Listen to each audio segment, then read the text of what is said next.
Yarana, c'est Philippe de Pacific Venturi. Bienvenue dans ce nouvel épisode de Pacific Hoé, le podcast complémentaire à la newsletter T-Hoé, qui t'aide à naviguer efficacement dans ce monde changé. Une fois n'est pas coutume, mon invité pour cet épisode n'est pas du Fénois.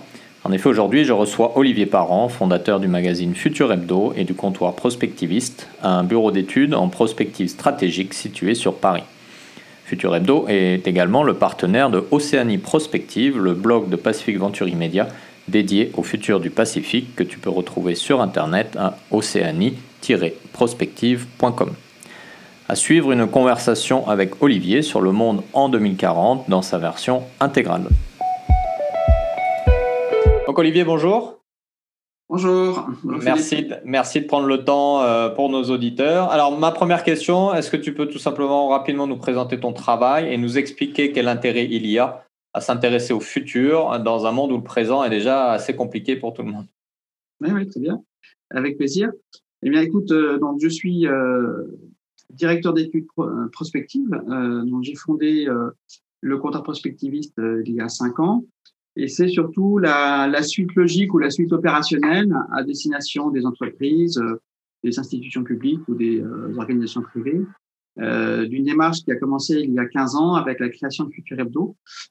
Futur Hebdo était, quand j'ai lancé, était une manière de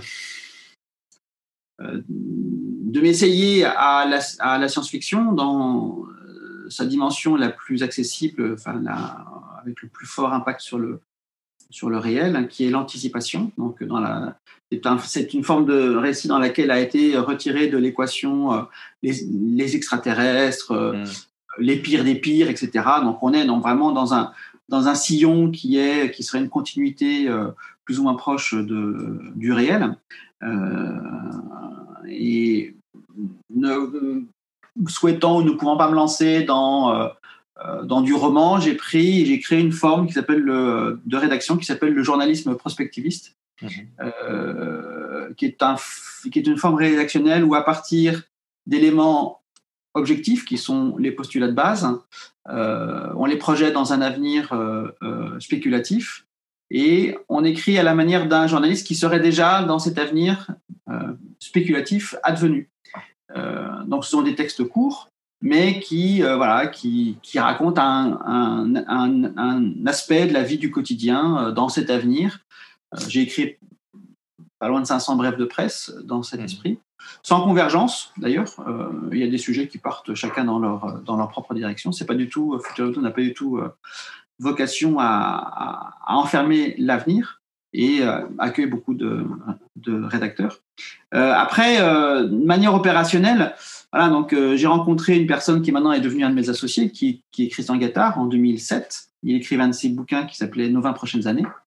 Et c'est lui le premier qui m'a fait comprendre l'intérêt qu'il pouvait y avoir pour une entreprise à s'intéresser à son avenir.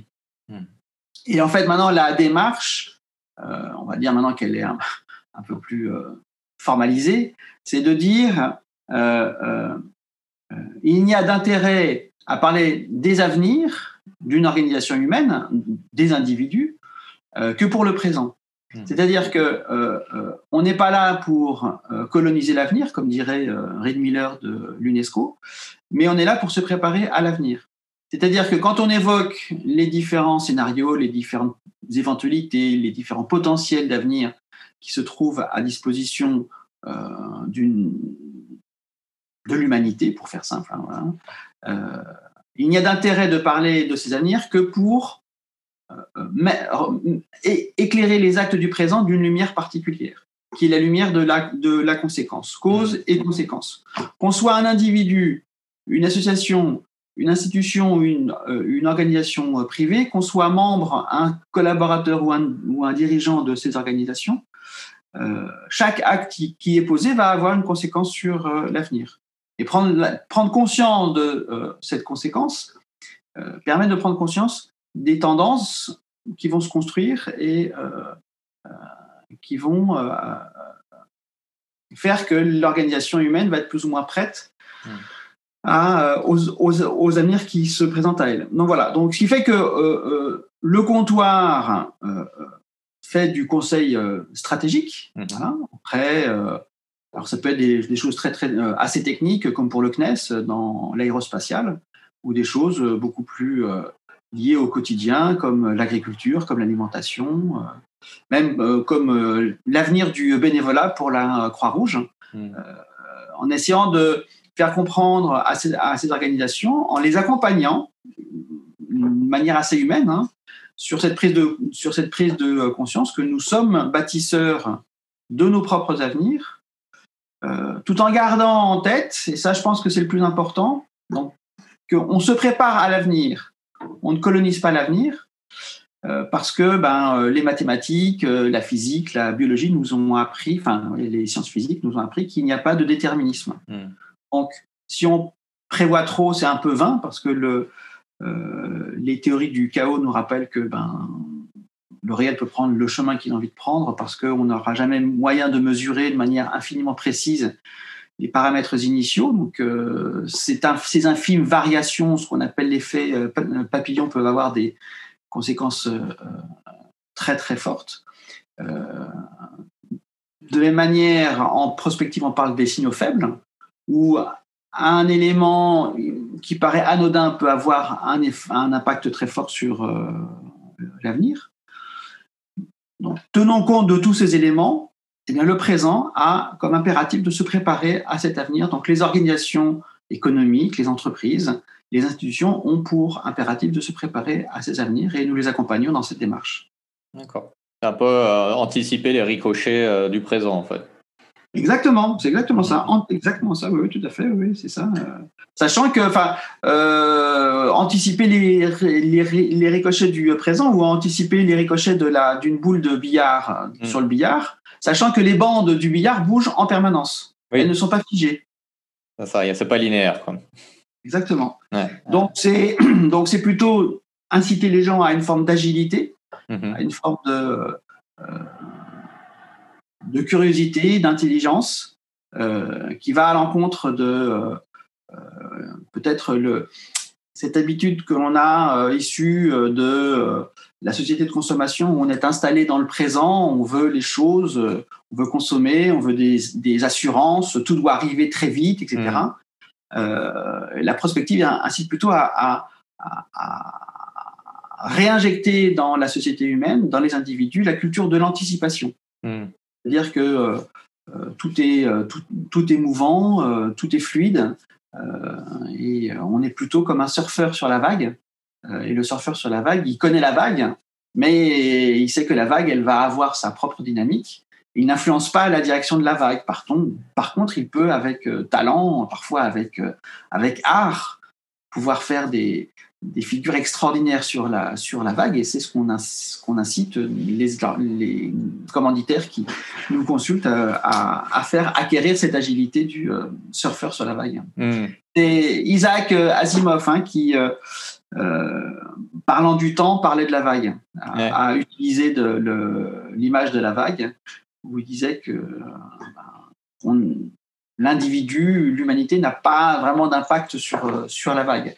Par contre, voilà, elle peut acquérir cette agilité. Effectivement, une image qui parle très bien chez nous à Tahiti, le sport et le surf étant un de nos sports nationaux. Alors, donc, Olivier, on te fait intervenir aujourd'hui parce que la newsletter de cette semaine traite donc du rapport du Conseil national d'intelligence américain, donc qui envisage le monde en 2040. Tu as lu ce rapport. Quel est l'enseignement majeur que tu en tires ? Alors, je pense que le plus important, c'est de remettre, peu importe ce qui est dit dans le rapport, pour moi, le plus important, c'est de remettre le rapport dans son contexte. On va dire, pour faire très simple, il y a deux écoles de prospective. Il y a une école européenne, française, et il y a une école américaine.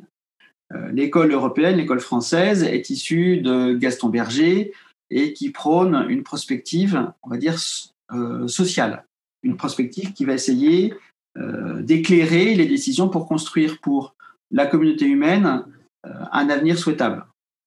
La prospective américaine, elle a à la fois une origine et une destination qui est très différente.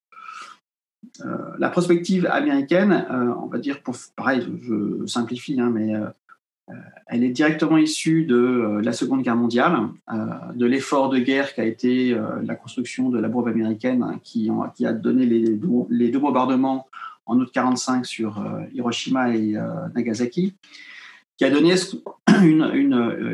naissance à en 1946-1947 à une organisation qui s'appelle la Rand Corporation. La Rand Corporation est vraiment dans les tout premiers, si ce n'est la première organisation de prospective, on va dire, dans sa forme moderne.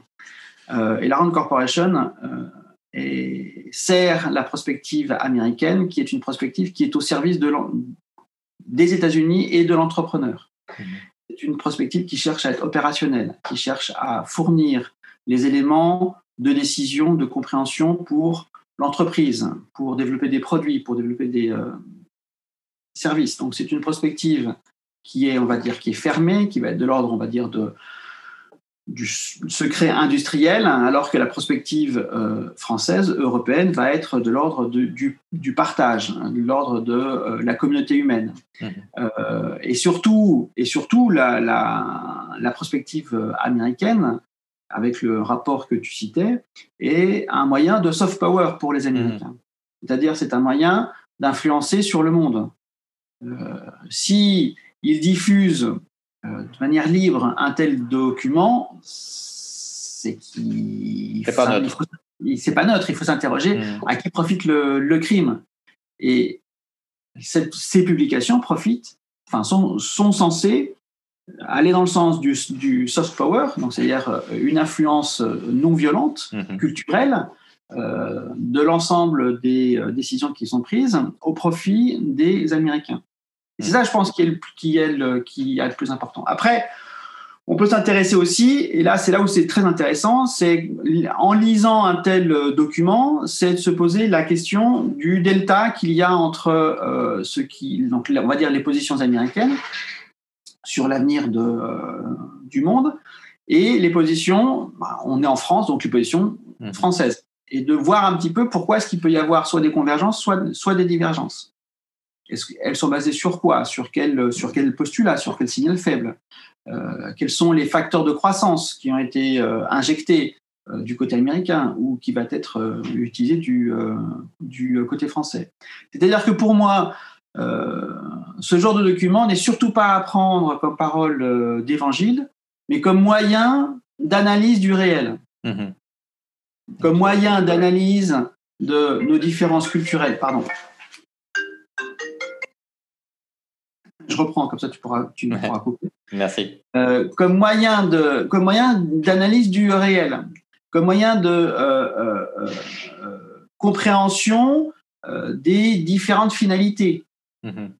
Si les Américains, prenons un domaine qui est éminemment à la fois stratégique, prospectif et économique, les domaines spatiaux, si les Américains prônent une libéralisation totale des marchés spatiaux, pourquoi est-ce qu'il y a cette tendance ?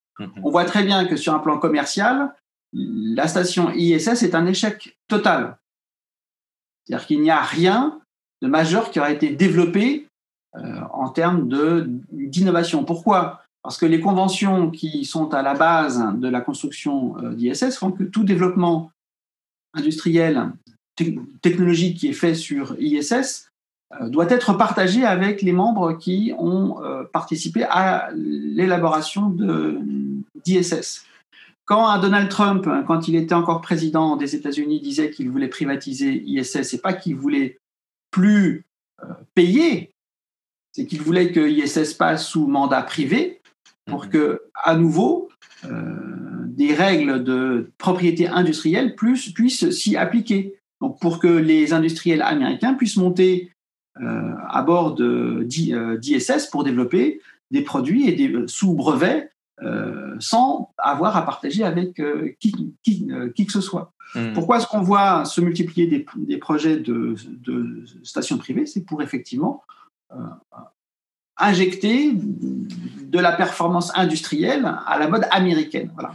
Donc c'est pour ça que je suis à la fois intéressé mais prudent à l'égard de de ce genre de documents qu'il faut lire avec une certaine forme de distance et surtout pas en les prenant comme paroles d'évangile.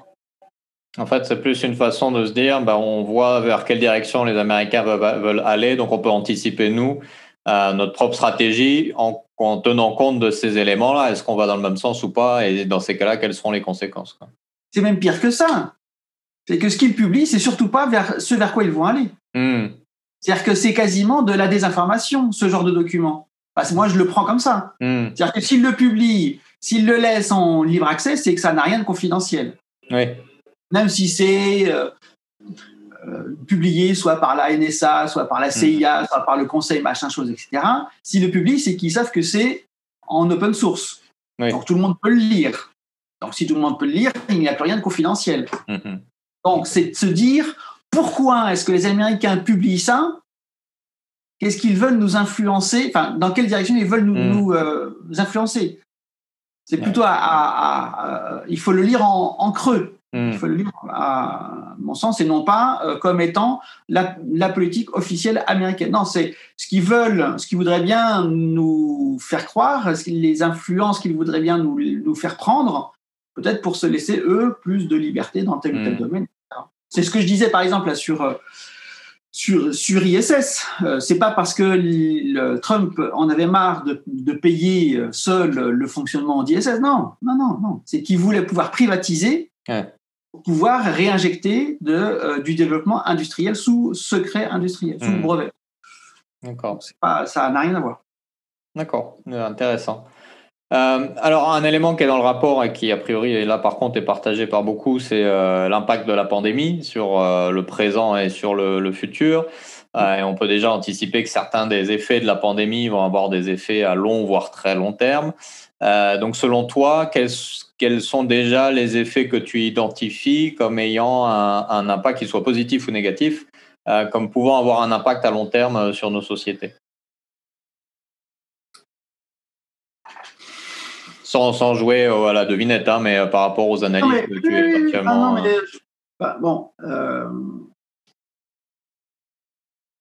Alors, on va dire que il pourrait. Il y a un impact qui est réel, qui est déjà mesurable, c'est l'impact sur le monde du travail. Avant la crise de la Covid, le télétravail était considéré comme inenvisageable.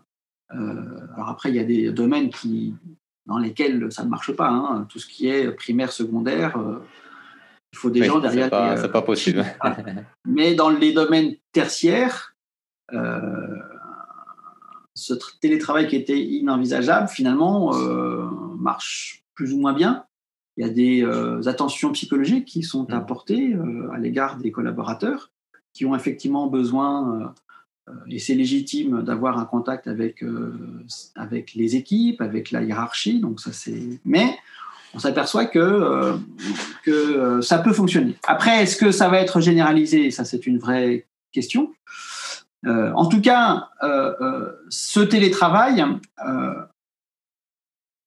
a deux conséquences. D'une part, c'est une prise de conscience, on va dire, de la pollution que pouvaient représenter les temps de trajet. Je parle pour la métropole, où on pouvait avoir. Aussi. D'accord, bon, très bien. On peut avoir des 1 heure et demie de trajet aller plus autant pour le retour, donc jusqu'à 2 ou 3 heures de trajet par jour. Donc ça va avoir une influence sur la distance à son lieu de travail. Donc ça veut dire aussi avoir des influences sur le choix d'habitation qu'on va pouvoir faire. Ça va avoir des influences sur l'organisation des transports en commun. Et pour les entreprises, de manière donc là, on va dire là, c'était à la fois donc pour les individus en termes de choix de lieu d'habitation, pour les institutions, l'organisation, par exemple, donc des transports en commun, et pour les entreprises, il y a la question des bureaux. À Paris, le lieu emblématique du tertiaire, c'est la Défense. Qu'est-ce qu'on va faire si la tendance au télétravail se généralise, ne serait-ce que 2 jours par semaine, par exemple? On pourrait très bien imaginer, une fois que la crise sera finie, on pourrait très bien imaginer que les entreprises décide d'inciter les collaborateurs à passer 2 ou 3 jours par semaine en télétravail. Et moi, j'en connais des entreprises qui sont comme ça. Qu'est-ce qu'on va faire de ces bureaux ? Ouais. C'est-à-dire que là, quand je dis 2 jours de télétravail par semaine, c'est-à-dire qu'on dégage 40% du temps et des espaces. Donc voilà. Donc là, il y a des enjeux d'immobilier de bureau qui sont importants. Après, quels impacts il peut y avoir ? Mais il y aura des impacts au niveau peut-être psychologique, au niveau du geste en société. On aura tellement construit des gestes barrières qu'il va peut-être falloir créer des gestes sutures, tout en respectant peut-être une nécessaire distanciation. Il va peut-être falloir imaginer à inventer des nouveaux gestes, des gestes qui recréent du lien.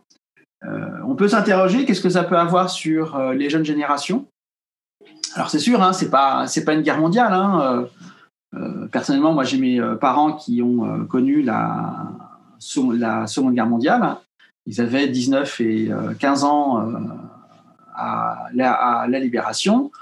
Ils ont vécu des confinements un peu plus compliqués que ceux qu'on vient de vivre. Ouais. Mais il n'empêche qu'on peut s'interroger pour les jeunes générations, pour les enfants, quels impacts il y aura sur leur relation à l'autre, sur leur relation à la société. J'ai une voisine qui a un petit garçon de 8 ans qui me raconte « Ah, c'est super, le petit, il rentre de l'école avec son masque et il continue à jouer avec son masque. Ah, c'est super, finalement, ça ne gêne pas trop. » Mais je dis bien au contraire, il faut lui dire de retirer son masque. C'est pas normal.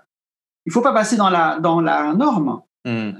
Le masque doit rester une situation qui est exceptionnelle, qu'il faut prendre en compte, qu'il faut mettre, mais on doit le laisser à sa place, qui est hors de la norme. De même manière, enfin, voilà. Alors après, par contre, un des enseignements, et là c'est assez intéressant, en termes de prospective, on pourrait dire que le Covid est ce qu'on appelle un signe noir. C'est-à-dire un événement avec un taux de réalisation très faible, et tellement faible qu'on n'avait aucun moyen de l'évaluer, et même pire que ça, c'est-à-dire qu'il était tellement faible qu'en fait on avait interdiction de l'envisager. Et c'est assez intéressant parce que dans les milieux de la prospective, tout le monde parlait du risque de pandémie, et à chaque fois qu'on abordait ce genre de sujet, on se faisait traiter de Cassandre, de prophète de malheur, etc. Or, la pandémie est arrivée. Maintenant, qu'est-ce que ça veut dire ? Alors, quand on regarde un petit peu, on va dire, les 30-40 dernières années, ce qui est intéressant, c'est de voir en fait que ce soit des crises d'ordre économique, des crises d'ordre sanitaire, des crises d'ordre institutionnel ou ce que l'on veut, on ne fait qu'accumuler les crises. Les premières crises sont les crises du pétrole en 1972. Vont s'enchaîner après ça des crises sanitaires, c'est la maladie de la vache folle, c'est le scandale des hormones de croissance en France, ça va être les guerres du Golfe, etc., etc. Donc, il y a, et après le SRAS, la grippe aviaire, j'en passe, et des milliers, etc. Et on voit finalement, quand on regarde un petit peu toutes ces crises, peu importe qu'elles soient d'origine humaine ou d'origine naturelle, une chose est sûre, c'est qu'il y a une accumulation, même une accélération dans l'enchaînement de ces crises.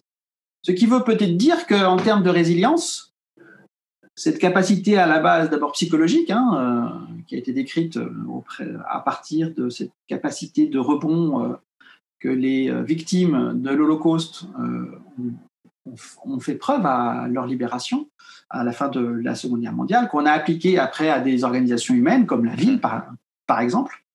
Peut-être que dans la résilience, il faut intégrer le fait que nous sommes rentrés dans un temps de crise. Ouais. On ne peut pas dire « Ah, ça y est, c'est fini ».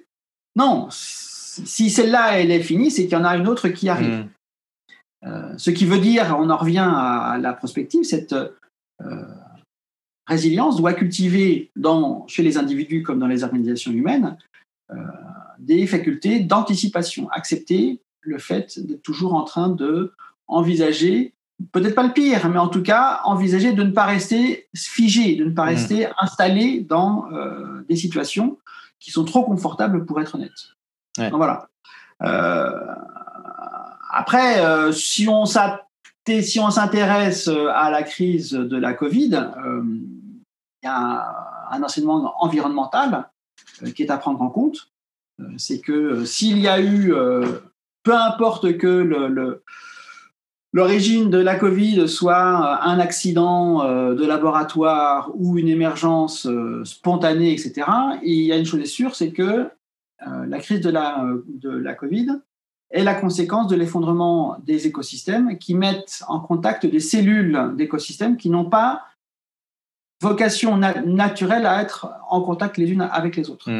Un écosystème, c'est une infinité de cellules, on va dire de territoires qui s'organisent les uns par rapport aux autres, des territoires à la fois physiques, mais des territoires en termes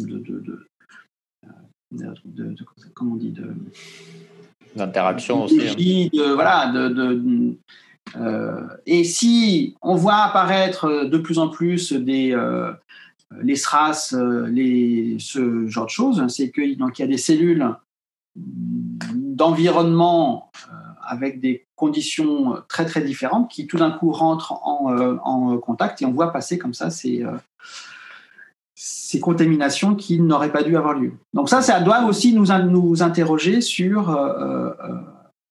la responsabilité de l'humanité, qu'on le veuille ou non, dans l'émergence de ces cas sanitaires. Voilà. Ouais, donc un vrai travail de réflexion et d'agilité sur ce qui arrive après. Oui, tout à fait. Absolument. Alors, je reviens sur le contenu du rapport qui est donc l'objet de notre discussion. Il y a une analyse qui m'a surprise dans ce rapport et je voudrais avoir ton avis là-dessus. C'est que contrairement à ce qu'on peut lire dans beaucoup de médias, on va dire, génériques, le rapport nous dit, a priori, la population mondiale va à tout le moins se stabiliser, voire diminuer sur un horizon 2040. Du coup, est-ce que toi, tu partages cette analyse et quels peuvent être du coup les effets de cette évolution à long terme? Alors là, j'aimerais bien avoir une boule de cristal pour savoir quelle va être l'évolution de la population mondiale.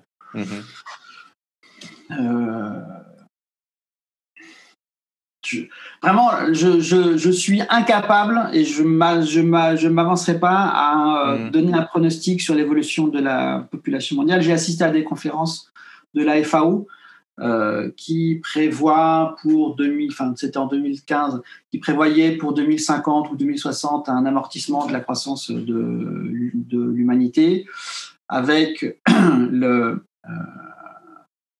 l'accès à la culture et à l'éducation pour les petites filles, il se généralise à l'échelle de la planète, où on sait très bien que la fécondité d'une population est intimement liée à l'éducation des femmes. On va dire que c'est une vision que je trouve très utopique, c'est-à-dire que imaginer à 2 générations alors je le souhaite, c'est-à-dire que je ne dis pas que je ne le souhaite pas, mais peut-être pas aussi le monde étant ce qu'il est, je ne sais pas si en 2 générations on arrivera à cette généralisation de cette éducation. En même temps, il est évident qu'un continent comme l'Afrique est sûrement une clé d'avenir de l'humanité. On a souvent dit quand la Chine s'éveillera, moi je dis quand l'Afrique s'éveillera. Ouais. Elle est peut-être déjà éveillée. Elle est en train de s'éveiller. Des pays comme le Kenya sont prévus à 1 milliard d'habitants en 2060, je crois, ou 2050. Donc, ce qui veut dire, si on arrive à une stabilisation, voire à une baisse, ça veut dire que le monde à mon sens, ne sera pas apaisé. C'est-à-dire que si l'Afrique s'éveille, c'est qu'il y a d'autres régions du monde qui vont s'endormir, voire s'effondrer. Ouais. Donc, après, je vais paraître cynique, mais un effondrement de la population, ce serait pas un mal. C'est-à-dire que je souhaite pas le pire pour l'humanité. J'ai 2 enfants, donc je leur souhaite le meilleur. Je leur souhaite une belle vie dans un bel environnement, etc. Après, on le sait très bien, le vrai enjeu de l'avenir, au-delà de l'environnement, au-delà du climat, au-delà, c'est le changement des modes de production, de consommation, les modes du quotidien, les modes de vie, et qu'il faut peut-être un choc pour obliger l'humanité à changer ses modes de vie. Ce qui est super intéressant, c'est de voir par exemple comment en Afrique, ils ont sauté à pieds joints sur certaines cases de l'hyperconsommation ou de l'hyper-industrialisation pour développer des solutions beaucoup plus agiles. Ouais. Comme pour les paiements notamment. Comme pour les paiements. Moi, j'ai un truc en tête. Grâce à des algorithmes, il y a des systèmes de prévision météorologique qui ont été conçus en fonction de la réactivité des antennes relais GSM. Donc, plutôt que de remettre en place tout un dispositif de suivi d'hydrologie, de température, etc. Non, juste par la réactivité physique de l'antenne relais et les bons modèles mathématiques, on arrive à suivre le climat. Ça, je trouve ça malin, quoi. Donc voilà. Donc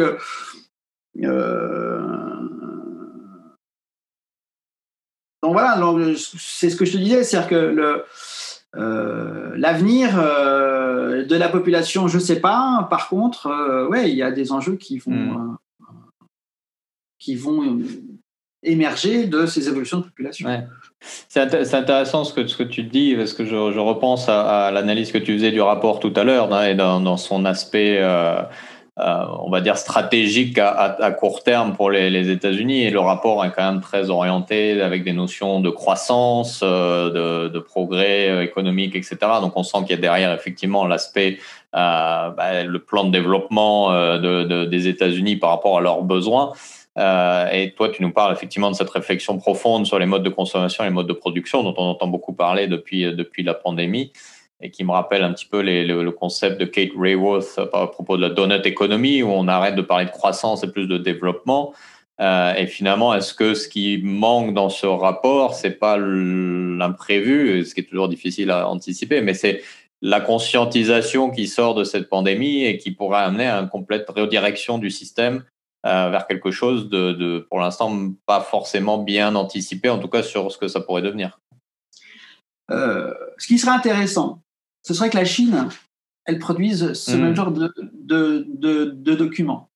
Alors là, ce serait vachement bien, parce que là, on aurait le rapport américain, on aurait le rapport chinois, et en tant qu'Europe, on pourrait aussi avoir notre propre rapport. Et tout en se disant que les Américains et les Chinois, comme les Européens d'ailleurs, c'est de la désinformation qu'ils vont fournir. Ouais. Par rapport à la crise et au monde d'après la crise, moi, ce qui me titille, on va dire, c'est que j'entends plus parler de gens qui attendent le retour à la vie d'avant que de gens qui envisagent de modifier leur mode de vie.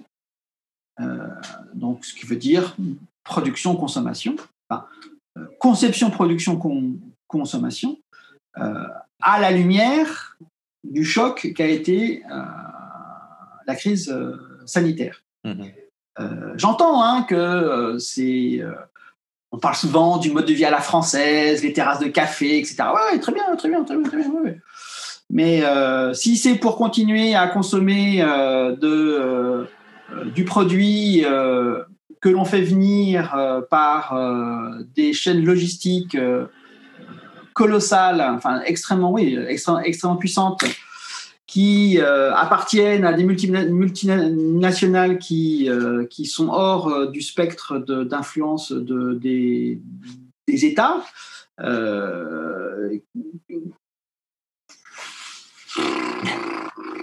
What else, quoi? C'est-à-dire que, non, je pense qu'il faut, comme je disais, il faut s'interroger sur ce que la crise aura comme impact négatif, comme je disais par exemple pour les jeunes générations, il faut peut-être aussi s'interroger sur qu'est-ce que la crise nous apprend, que finalement, il y a des choses qui sont peut-être plus essentielles que d'avoir instantanément tel ou tel produit, que de faire 3 heures de transport, etc. Que finalement, voilà, donc là, ça peut avoir un vrai impact. Mais si on attend de revenir à la vie anté-Covid, c'est qu'on n'aura peut-être pas compris vraiment quels sont les vrais enjeux d'avenir pour l'humanité.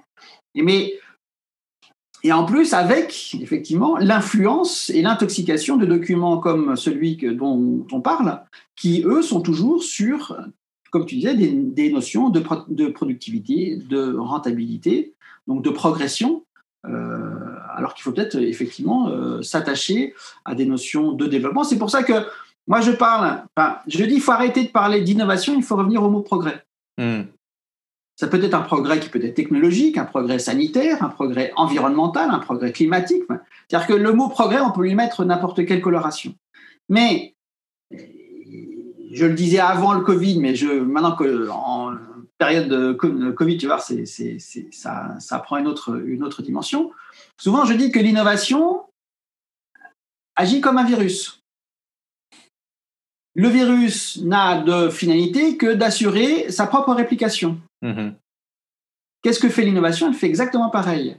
Elle cherche à générer du profit pour assurer la génération N+1 de l'innovation, quitte à détériorer le support, l'hôte, qui lui assure sa survie. Et c'est là où c'est intéressant. C'est-à-dire que l'innovation en tant que telle n'a de finalité qu'elle-même. C'est pour ça qu'il faut reparler du progrès, parce que le progrès, on peut le remettre en tant que progrès humain, et comme tu disais, utiliser le mot plutôt que de croissance, mais de développement, etc. C'est-à-dire qu'on a vraiment besoin il faut se servir peut-être de la crise sanitaire pour s'obliger à des changements de vocabulaire pour essayer de réorienter petit à petit nos comportements de consommation, de conception, de production. Avant la crise, je participais à une conférence, une table ronde sur politique, climat et prospective. Donc, j'étais avec d'autres personnes, on discute, et puis à la fin arrive le moment des questions-réponses, et une dame au fond de la salle se lève, prend le micro et demande « Qu'est-ce que vous pouvez faire pour moi? Moi, l'été, j'ai chaud et l'hiver, j'ai froid. » Je dis « Mais non, je prends le micro, je dis « Mais madame, je ne peux rien pour vous. » Parce que le climat, c'est comme le curling. Une fois que le pavé est lancé, pour le faire bouger, on n'a pas vraiment de possibilité, si ce n'est un petit balai pour essayer petit à petit de... Et le climat, c'est un énorme curling, colossal. On a très peu de moyens de l'influencer sur du court terme. C'est comme faire entrer un paquebot dans un port de 50 mètres de large, quand le bateau fait 49 mètres de large. Il faut s'y prendre des dizaines, voire des centaines de kilomètres en amont pour adapter l'allure, l'orientation, etc. Par contre, ce que vous allez faire maintenant, vous, dans vos choix de consommation, ça aura un impact sur la vie de vos enfants, voire de vos petits-enfants. Donc, arrêtez de vous demander ce que le présent peut faire pour vous, mais demandez-vous ce que vous pouvez faire pour l'avenir. Mais je suis désolé, en termes de climat, tentez, je ne peux rien pour vous. La dame. Mais il faut dire les choses comme elles sont, sinon... Effectivement. Alors justement, ça m'amène parfaitement à ma dernière question. Tu travailles en tant que bureau d'études pour les organisations. Et pour les auditeurs de Tahiti, de Polynésie, du Pacifique qui nous écouteraient, quels conseils pourrais-tu leur donner pour comment justement anticiper les différents scénarios, les différentes évolutions des temps à venir? Alors, je crois que la première étape, c'est d'accepter l'inacceptable. C'est-à-dire qu'on est tous, et moi le premier, empreints d'ancrage, de peur, de conviction, qui peuvent nous empêcher d'envisager l'inenvisageable. Ces ancrages, ils peuvent être de l'ordre du moral, du spirituel, donc du religieux, mais du légal, du technologique, du réglementaire. Voilà. Il y a plein. Non pas que envisager l'inenvisageable, c'est souhaiter cet envisageable. Je ne dis pas que je le souhaite, mais ça me permet d'ouvrir des champs du possible qui restent clos tant que je reste derrière mes barrières, derrière mes ancrages, derrière mes convictions. Voilà. Ça, c'est la première des choses à faire. Après, la deuxième des choses à faire, c'est accepter de casser la continuité. La prospective, c'est quoi? C'est indépendamment de la démarche que l'on va utiliser, enfin des démarches, parce qu'il y en a plusieurs. La prospective, c'est quoi? C'est un outil d'aide à la décision qui vient compléter l'arsenal d'outils que le dirigeant a à sa disposition, qui peuvent être statistiques, qui peuvent être des prévisions, qui peuvent être plein. La prospective, voilà, vient compléter tout cet ensemble d'outils pour apporter un outil qui éclaire le présent avec une nouvelle lumière, avec un nouvel axe. Souvent, je dis que le prospectiviste est comme un astronome qui aurait un télescope portable et arbitrairement, il va se déplacer dans l'arbre des possibles. On peut très bien imaginer le futur comme un arbre. On peut très bien imaginer le temps comme un arbre. Le tronc, c'est l'histoire. Le présent, c'est l'instant où on quitte le tronc et qu'on se met à voir le foisonnement des branches. Et l'avenir, ce sont toutes les branches. Alors, je peux passer par telle branche ou telle branche si je fais tel choix ou tel choix, et ainsi de suite. À chaque choix, je crée un foisonnement de branches. Donc, arbitrairement, en fonction des postulats, en fonction de la question posée par le commanditaire, le prospectif va se déplacer dans l'arbre des potentiels d'avenir. Il pose son trépied et son télescope, il le braque sur quoi? Il le braque sur le présent. Il le braque toujours sur le présent.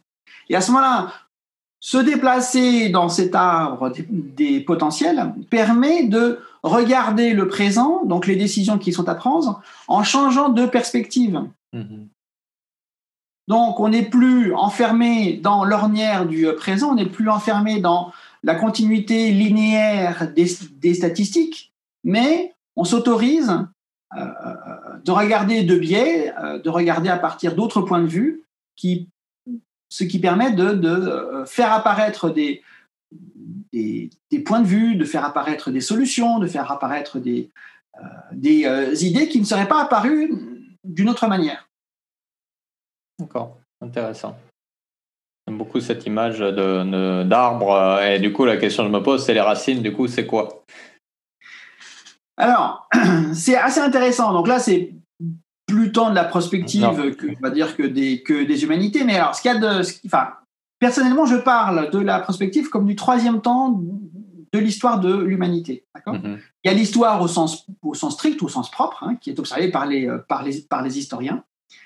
Il y a le présent qui est observé par les sociologues, les anthropologues, les journalistes, etc. Et puis, il y a le troisième temps qui est l'avenir, qui est observé par les prospectivistes. Ce qui est intéressant avec le tronc et les racines, c'est que cette histoire nécessite en permanence d'être observée, d'être investiguée, toujours et encore. On le sait très bien, l'histoire est écrite par les vainqueurs.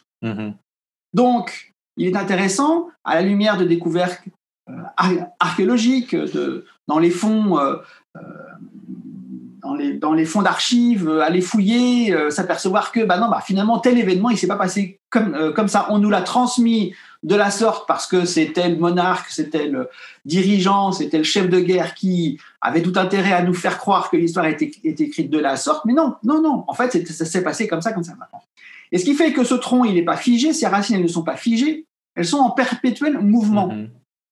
Donc c'est un tronc qui est vivant, qui reste vivant.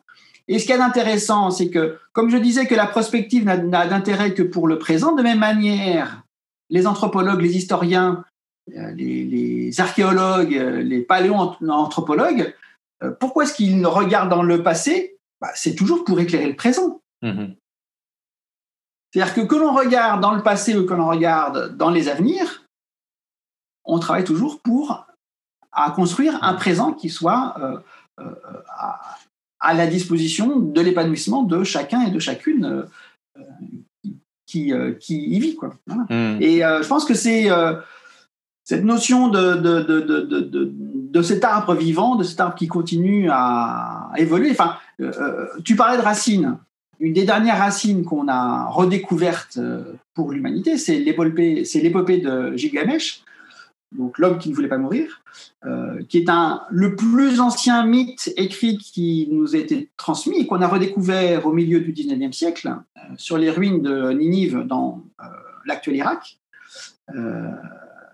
parce que le texte avait été écrit sur des tablettes d'argile en cunéiforme. Et donc là, on a découvert un texte qui a de l'ordre de 4000 ans à quelques centaines d'années près, dans lequel on retrouve tous les archétypes du récit philosophique, du récit imaginaire, avec des interrogations sur le sens de la vie, le sens de l'amitié, la mort, voilà. Donc, et tout d'un coup, on tombe sur un texte dans lequel sont contenues beaucoup des grandes interrogations de notre présent.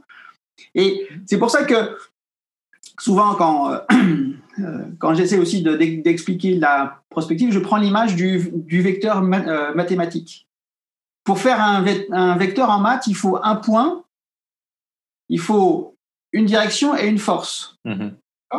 Donc le point, ça peut être soit un postulat de base, un signal fort ou un signal faible, ou une question qui est posée par un commanditaire, etc.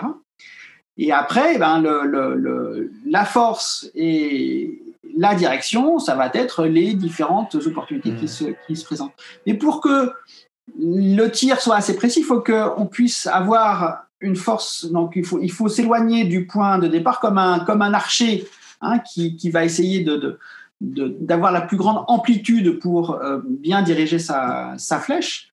Eh bien, cette amplitude, on la prend aussi dans le passé. C'est-à-dire que pour que la prospective elle soit riche d'avenir, il faut qu'elle sache aussi se nourrir d'où vient l'humanité. Et donc, une connaissance des faits du présent autant que des faits du passé sont essentiels à la compréhension et à la construction des avenirs qui vont permettre d'éclairer le présent. Effectivement, et vu le présent qu'on est tous en train de vivre depuis plus d'1 an, il est encore plus important de bien connaître le passé, de bien éclairer le passé, de bien anticiper le futur. Mais on est bien d'accord. C'est ce qu'on appelle c'est ce qu'on appelait les humanités. Moi, je plaide souvent pour un néo-humanisme, dans le sens où, on va dire depuis. Les humanistes étaient des hommes qui avaient, parce qu'ils étaient dans un monde qui le permettait aussi, mais qui avaient une connaissance qui pouvait embrasser l'ensemble de ce qui était conceptualisé dans leur époque. L'arrivée dans les temps modernes et dans les sciences modernes, donc avec les encyclopédistes, Diderot, d'Alembert, etc. Donc, on a bien vu que les connaissances dépassaient les capacités d'un seul individu, et on en arrive même maintenant à des situations de cloisonnement où on est compétent que dans un seul domaine. Il faut trouver le moyen de refaire que la connaissance puisse être partagée. Donc, c'est là où il y a une nécessité de vulgarisation pour cultiver la curiosité et l'amour que les individus doivent avoir pour leur environnement, pour le monde. On ne peut aimer une chose que si on ne la connaît bien.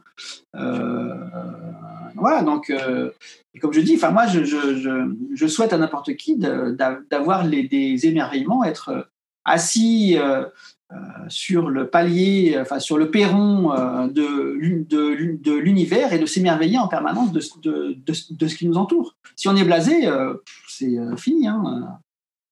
Effectivement. Effectivement. Bah, écoute, Olivier, merci beaucoup d'avoir partagé ta passion pour le futur et pour le présent, du coup, avec nos auditeurs dans cette version un peu plus longue que d'habitude. Mais merci beaucoup pour tes analyses, pour ton inspiration et pour avoir apporté tes éclairages à nos auditeurs. C'était un plaisir d'avoir partagé ça avec toi et nos amis de Polynésie. Merci.